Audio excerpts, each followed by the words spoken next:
Tight white interior, candy apple, red lag, bitch. Solid gold snowflakes with that honey gauze is tighter than a sheep's dick. Hitting the switches make the ass jump. Hood tall, solid gold trues with chrome jacks up the ass walls. Smoke D that Jacktown Mac in a caddy, 6 fucking 15s hitting harder than a nigga's daddy. Man, I love that, man. I love it, bro. White interior, candy apple, red leg, bitch, solid gold snowflakes with that honey gloss and tighter than the sheep. Yeah, we on Boss Talk 101. Yeah, we gonna talk. When you go back to the time when you guys did that super tight. Back, front, back, and side to side.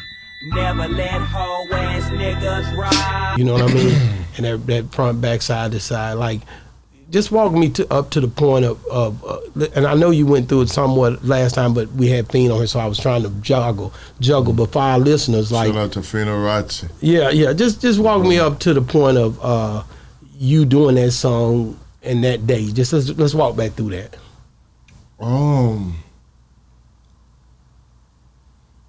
Honestly, bro, back then in them days, I had an underdeveloped mind and I smoked a lot of weed, so my memory is kind of cloudy, to be honest with you. But I'm going to tell you what I can recall, right? Like, honestly, I'm only being honest. Right? I love it. I love it. Come on. Just tell me what you remember, man. And I don't remember much about nothing. Nigga, from childhood, you don't like no question. You don't know that now. Come Go on, ahead and tell me what happened up to your recollection. Allegedly. Go ahead, man. All right, man. So, yeah. You know, I always my heart goes back to DJ Bird. Okay. Shout out to DJ Bird because he was the one, he was that transitional person at that time that gave me the confidence to do something that I didn't know I could do or see something in me. Him, Pimp, they always supportive in that way. And, I mean, I went into the booth. Pimp, you know, he's a surprise, genius, tactic type artist. He ain't never gonna like nothing. Like, I'm a very skilled MC because of Pimp. Like, he ain't never liked nothing. We had the bud room at his house, right? And so, like, you had to be a tough MC to go in there. You know, Bun, all of us was there. You know what I mean? So, yeah,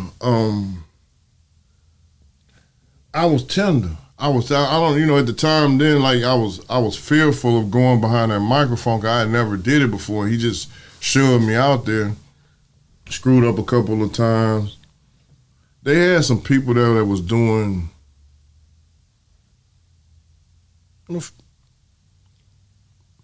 they was doing their thing. You know what I mean? I won't get into that because that's like, oh, I don't know who, but it was some heavyweight people in the house. Like, you know, I could. Which made it more of a right intense moment. Yeah, you know, I don't want to say fun. I'm trying to guard my words, bro. We ain't on the phone no more. We on the phone. So yeah, man. Bird gave me the confidence to go in, and then like when I did it, everybody started cheering. So it was a one take. Well, about 2 takes. So I think I don't remember. I think we was doing the one takers back then. Oh yeah. Yeah, you couldn't have no time. They had that funny take. You had to do this one time. So yeah.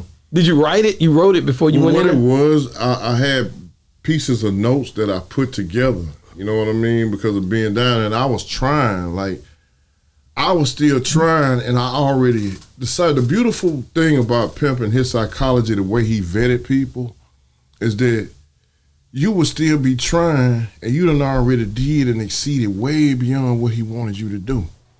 And you would still be trying, but so when you step in the ring, or like, you know, from my position in the unit, like I come from Jackson, so it's like a more, you know, it's a different place, a different space, and so I just fit right in with the situation because of the way I was, and so it wouldn't be a Smoke D without Pimp C. How did that verse start?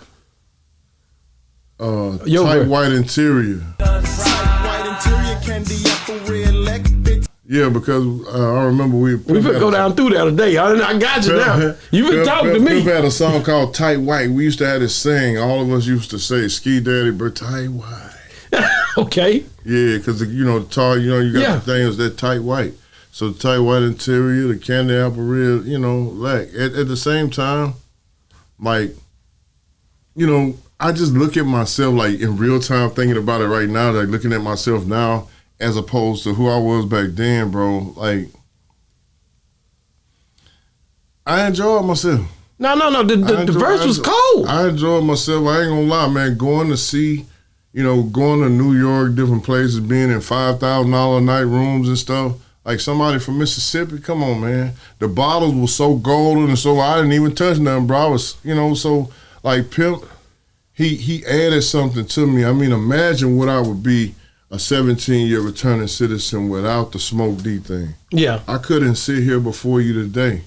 So what do? You know, it's the song still being rapped, my brother. That's why I'm asking you about it. I'm trying to get down through these verses, man. It's still a front back and tight. side. You said tight right interior with the. But see, this is what I'm saying, bro. I'm trying to get through this song. Okay, man. You want me to do the verse for you? Yeah, give me the verse. Give me the verse. Okay, tight white interior, candy apple red lac. See what I'm talking about? So I'm finna do it again.